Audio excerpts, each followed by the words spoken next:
Olá a todos, estamos de volta com mais um O Gol no Mercado, o programa que te deixa atualizado sobre tudo do mercado da bola do Brasil e do mundo. E a edição de hoje começa diretamente no Rio de Janeiro, com novidades para os 4 grandes do estado.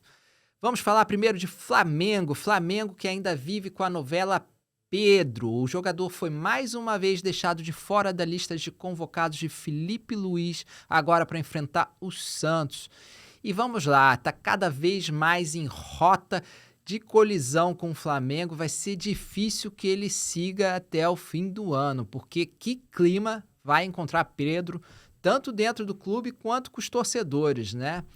Mas o Flamengo já se movimenta no mercado e está atrás de Tati Castellanos, um centroavante que tem características mais próximas daquilo que Felipe Luiz pensa que é melhor para o Flamengo.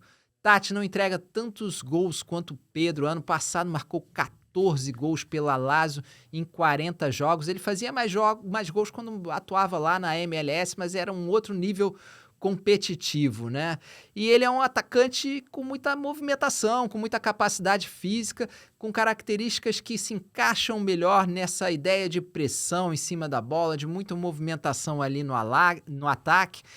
Ou seja, alguém que Felipe Luiz gostaria de ter. Castellanos é um alvo antigo do futebol brasileiro. Ele já foi alvo do Inter, ele já foi alvo do Palmeiras e nunca veio para o Brasil. Isso porque é uma negociação muito difícil, né? É um jogador muito valorizado. Ele lá na Europa ficou famoso por marcar 4 gols em um só jogo contra o Real Madrid, um feito histórico. Então é um jogador que tem um certo mercado mesmo no futebol europeu e que custaria para ir cerca de 35 milhões de euros, mesmo para o Flamengo, com tanto dinheiro em caixa. É muita grana, né? É muito dinheiro. E vamos falar agora de Botafogo, que está sob novo comando de David Ancelotti e segue se movimentando no mercado, né?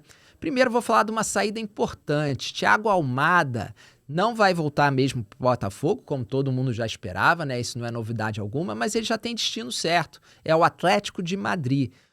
Botafogo e Atlético chegaram a um acordo por 30 milhões de euros. É muita grana, mas é grana que não vai toda para os cofres do Botafogo, claro. Vai para o grupo do João Textor, o grupo Eagle.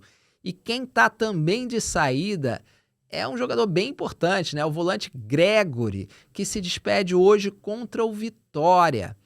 Ele vai se juntar a Arthur Jorge, lá no futebol do Catar, no Al Rayyan, porque ele, né, recebeu uma proposta considerada irrecusável, com valores salariais que fogem ao que ele ganha no Botafogo, e depois de terem pago a cláusula de rescisão, que gira aí em torno dos 44 milhões de reais, tá?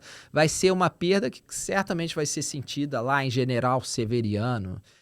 Por outro lado, quem fica é Cuiabano. Cuiabano teve várias propostas, duas, na verdade, da Premier League, né? Uma do Nottingham Forest, que tinha interesse no jogador, e depois do Brighton. Nenhum dos dois chegou a acordo com o Botafogo. Na verdade, eles não fizeram assim tanto esforço para ficar com o Cuiabano e arranjaram lá outras opções, né? Então, Cuiabano segue como opção até o fim da temporada para David Ancelotti. E quem é nova opção também para o clube, embora assim não tão animadora talvez essa contratação que eu venho aqui para falar para vocês, é Cadu, lateral direito de 19 anos, promessa do Remo, tá? Ele tem 19 anos e não vem para o time principal inicialmente não, ele vem para o sub-20, mas o Botafogo aposta nele, tanto é que colocou uma opção de compra ali na casa dos 5 milhões de reais, tá? E é um valor que o Botafogo está ali estudando, vai primeiro observar o jogador, ver se ele realmente tem essa capacidade para integrar um futebol de elite, né? No caso, no Botafogo, um time que luta ali por mais no Brasileirão, né? Para um jogador jovem, que é uma aposta, então, para o Alvinegro. Seguimos agora para as Laranjeiras e com uma novidade, que não é tão novidade assim também. John Kennedy está de volta oficialmente ao Fluminense depois de um tempo no futebol mexicano. Para quem não lembra, John Kennedy foi emprestado no início do ano ao Pachuca do México e começou arrasando lá no futebol mexicano, né? Parecia tudo certo para ele seguir por lá, já que o clube tinha a opção de compra já fixada no contrato de empréstimo, mas John Kennedy, assim como no Fluminense, perdeu espaço por lá também, tá? Não sabemos aí se tivemos problemas nos treinos ou questões extracampos que foram recorrentes no Fluminense, mas o fato é que o John Kennedy perdeu espaço lá no México e o Fluminense viu isso como uma oportunidade para trazê-lo de volta, já que precisa de um atacante. Cano não vem dando conta do recado, já não é mais o mesmo de 2 anos atrás e convive com problemas físicos ou mesmo de mau desempenho, já tem uma idade avançada. E o Everaldo, vamos lá, é um jogador que tem crescido muito no Fluminense, muito esforçado, mas que não conta com a confiança do torcedor, né? E também não tem entregado gols. John Kennedy, então, apareceu como uma opção dentro do mercado para resolver esse problema. Agora, vamos esperar, já que John Kennedy ano passado teve um desempenho muito abaixo e coleciona problemas extracampo. Novamente, vai ser um jogador para Renato Portaluppi, Renato Gaúcho, recuperar, ele que gosta de recuperar jogadores e que, vamos lá, conhece bem esse tipo de jogador, porque ele mesmo foi um desses, né? Um desses casos, né?